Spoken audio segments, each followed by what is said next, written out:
موت ہر انسان کو آنی ہے۔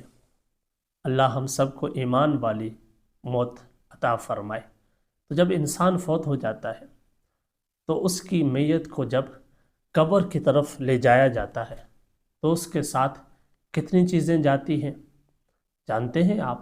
بخاری شریف کی روایت ہے، حضرت انس بن مالک رضی اللہ تعالیٰ عنہ راوی ہے، رسول اللہ صلی اللہ علیہ وسلم نے فرمایا میت کے ساتھ 3 چیزیں چلتی ہیں جب اس کو قبر کی طرف یعنی لے کر جایا جاتا ہے تو اس کے ساتھ 3 چیزیں بھی ساتھ ساتھ قبر کی طرف چلتی ہوئی جاتی ہیں۔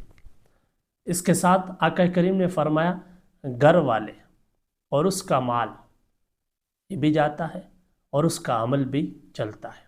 گویا کہ 3 چیزیں، گھر والے، عزیز و اقارب، بیٹے رشتہ دار اس کے ساتھ چل کے جا رہے ہوتے ہیں۔ جب ہم میت کو اپنے کاندھوں پر اٹھا کر قبر کی طرف لے جا رہے ہوتے ہیں تو اس کے ساتھ ایک گھر والے جا رہے ہوتے ہیں، دوسرا اس کا مال اس کے ساتھ جا رہا ہوتا ہے، اور تیسری چیز اس کا عمل اس کے ساتھ جا رہا ہوتا ہے۔ پتہ ہے آقا کریم نے کیا فرمایا؟ فرمایا اس کے گھر والے اور مال تو واپس آ جاتا ہے، گھر والے بھی واپس آ جاتے ہیں اور اس کا مال بھی واپس آ جاتا ہے، اور اس کا عمل اس کے ساتھ رہ جاتا ہے۔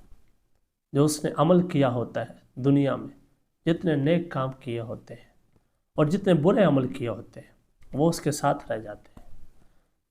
اس لیے جس چیز نے ساتھ جانا ہے اس کی فکر کیجئے گا، اور یہ بھی دیکھیے گا کہ وہ چیز اچھی ہو جسے ہم اپنے ساتھ قبر میں لے کر جائیں، تاکہ وہاں جا کر ہمیں شرمندگی نہ ہو کہ ہم اپنے ساتھ کیا چیز لے کر آئے ہیں۔ اس لیے عمل کیجئے، کیونکہ عمل سے زندگی بنتی ہے، جنت بھی جہنم بھی۔ یہ خاکی اپنی فطرت میں نہ نوری ہے نہ ناڑی۔ اس لیے عمل کیجئے اور درست عمل کیجئے، نیک عمل کیجئے، صحیح عمل کیجئے۔ اور عمل کب صحیح بنتا ہے؟ جب عمل میں رضائے الہی ہو اور عمل بھی درست ہو۔